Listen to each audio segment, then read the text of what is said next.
지금 그런데 이 유사 역사학 추종 논란이 역사학계에서 조금 잠잠해지지 않고 있는 이유가 김병민 의원님, 오늘 한국일보의 사설에서 역사학계가 도 후보자의 역사관의 의문을 제기하는 것은 일리가 있다라는 사설까지 냈는데 이른바 도 후보자가 과거 전력이 있다라는 거예요. 그러니까 과거에 있는 이 유사 역사학에 대해서 결국은 민족주의 성향이 굉장히 강조한 것 아니겠습니까? 그러니까 여기에 대해서 유사 역사학이 소수 의견이긴 하지만 여기에 대해서 반대하는 학자들에 대해서 소위 말한 이 여론 재판이 있을 수 있다는 거예요. 너네 식민사관 아니냐? 뭐 그러니까 이런 그렇게 거죠. 갈 수가 있는 건데 이건 어찌 보면 학문의 자유 그리고 지난번 박근혜 정부에서 있었던 블랙리스트 사건이라는 건 예술의 자유를 침해했다는 것 아니겠습니까? 그러니까 정부는 말 그대로 대한민국의 국민이 낸 세금을 바탕으로 이들이 할 수 있는 연구와 학문 그리고 예술의 다양성을 존중할 수 있도록 거기에 대한 지원의 역할을 공정하게 분배하면 되는 건데 얼마 전에 청와대에서 대통령이 얘기했던 가야사 복원에 대한 연구 그 발언 같은 경우도 국정과제에 포함시키라고 한다라는 부분들은 저는 좀 과했다고 봐요. 예를 들어 대통령 같은 경우에는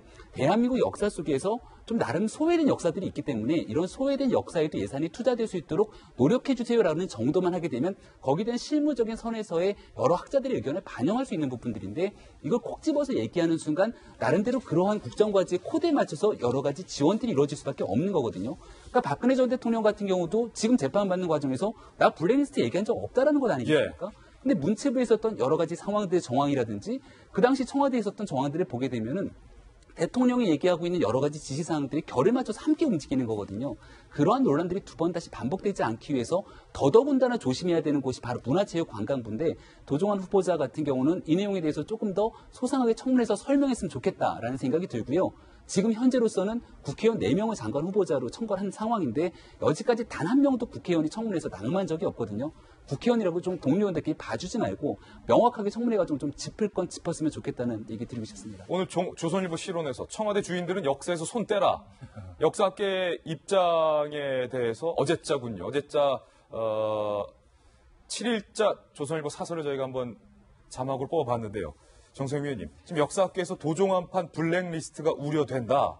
그러니까 지금 아까 소개됐던 역사학자들이요. 소위 말해서 진보 역사학자들입니다. 박근혜 정부에서 엄청 찍혔던 사람들이에요. 박근혜 정부가 이제 역사교과서를 국정화하면서 역사학자가 똘똘 뭉쳐서 저항해서 저항하지 않았습니까? 그러니까 역사는 역사적 과거의 역사적 사실에 따라서 그 판단을 하는데 이 정부가 그거를 우리가 생각한 역사관만 너희들은 배워. 수능에도 그렇게 출제할 거야. 이렇게 하는 것이 반발을 하지 않았습니까? 이번에 반발을 하는 사람도 그 사람들이에요.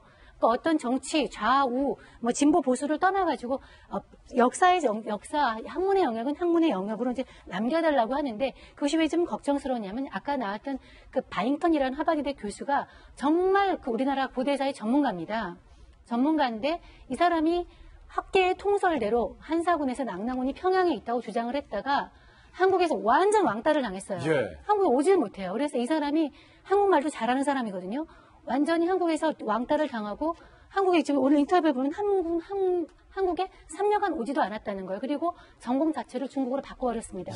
이 사람은 한국에서 이렇게 역사적 사실을 가지고 겁박하는 그런 한국의 역사학의 분위기, 일부의 분위기에서는 학문을 할 수 없다고 얘기를 하면서 한국에 완전히 정을 떼고 나갔어요. 이런 거는 좀 문제가 있지 않고 물론 그거 자체에 도종환 장관 후보자가 핵심으로 일했다는 건 아닙니다. 그런 일각의 분위기가 있는데 그런 거에 같이 부하 내동을 해서 이런 식으로 어떤 학문의 자유를 겁박하는 그런 데에 관여했다면은 그건 따지고 가야 될 문제죠. 이 사건이 이렇게 논란이 커지게 된 게 김 변호사님, 대통령이 가야사 복원을 지시하고 나서 얼마 안 있자 도 장관 후보자가 가야를 감히 임나라고 쓴 학자들 자료를 찾아놨다. 다 싸우겠다라고 말했기 때문에 뭔가 장관 후보자와 대통령과 정부 간에 뭔가 모종의 교감이 있었던 건 아니냐. 역사학계에서는 그것 때문에 우려하는 것 같아요. 네.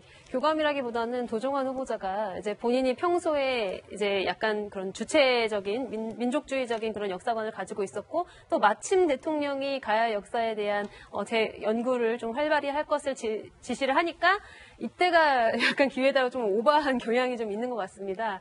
그 국회에서도 뭐 그렇지만 일단은 그 자신이 믿는 그 역사관이랑 그다음에 또 그것이 장관 후보자나 혹은 국회의원이 돼서 공권력을 가지게 되었을 때 그것에 대해서 어떤 자신의 역사관을 표명하는 것은 굉장히 엄격히 구분되어야 될 일인 거죠. 그렇죠. 그러니까 그 본인이 어디에 위치해 있느냐에 따라서 물론 시인의 지위에서는 얼마든지 주장할 수 있습니다. 예. 민족주의 역사관. 그렇지만 그 공권력에 근접해 있거나 권력을 가진 기관에서 일을 하면서 그런 발언을 했던 것은 사실상 굉장히 부적절하긴 하고요.